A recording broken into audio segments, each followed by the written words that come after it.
Ida B, Chapter 14.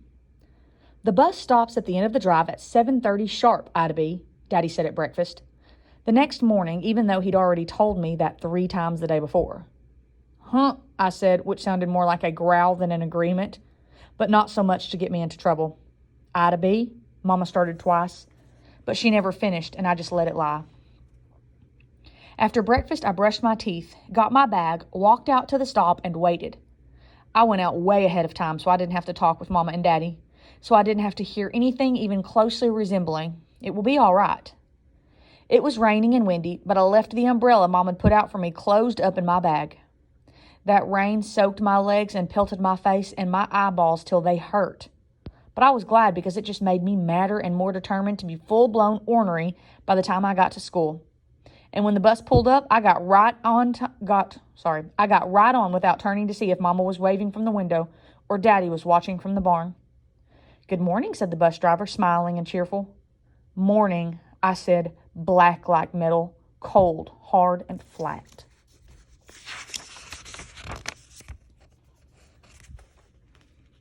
Ooh, focus. There we go. I walked up the steps and paused at the top of the aisle. I made my eyes into slits so I'd look as mean as I felt. But when you make your eyes into slits, everything gets blurry, so everybody on that bus became blurry nobodies. Nobody I wanted to know anyway. I walked down the aisle like that, not seeing anybody, just checking for a spot. About halfway down, I found a seat all to myself. I sat there for the whole ride, squinting at the back of the seat in front of me with laser eyes, my mouth ready to growl, my hands like sharp claws gripping the bag in my lap. Not thinking anything except, I hate this, over and over again. 10 other kids got on the bus before we got to school, but nobody sat with me. I must have radiated foul meanness of the most terrible kind, like there was a dark cloud of rank, revolting air around me that no one wanted to penetrate for fear of excruciating pain or agonizing injury. When we got to school, I filed off the bus and into the building with everybody else. Then I followed the signs to the office and stood in front of a big wooden counter. "Can I help you?" asked a lady I might have thought looked nice if I wanted to believe anybody here was nice, and if I could actually see her since my eyes were still like slits. "I'm Ida Applewood," I said back. "Well, Ida Applewood, what can I do for you?" Even with my blurry vision, I could tell she was smiling. You could tell it just from the sound of her voice. I hated it. "I'm new," I said, and you could tell by the sound of my voice that her happiness had not infected me. "Then let's see where you belong." "I belong at home," is what my head wanted to say before my new hard heart got a chance to quiet it. All of a sudden, I could see home and smell it and feel it, and I missed it something terrible. But before I started blubbering and babbling everything to her, my heart stopped me.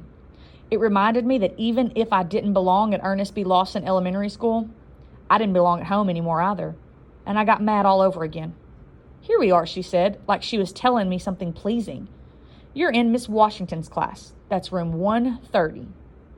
Now go to your classroom," she went on. "You go out this door, take a left, and it's the 3rd door on your right. It will say Miss Washington, 4th grade, on a sign outside the classroom. Can you do that?" "Yes, ma'am," I said, with just a bit of nasty in my voice. Because at that moment, as I turned to go down the hall toward the dungeon of deadly dullness that I was sure awaited me in room 130 of that school, I was overfilled with misery. I needed to release a little bit of it before it got to dangerous levels and burst out of me in the form of a wicked vileness that lashed out at anything in its path, including innocent kindergartners. "You have a great day, Ida," that woman called after me. But I didn't say anything back. The less words, the better, I was thinking, for everyone concerned.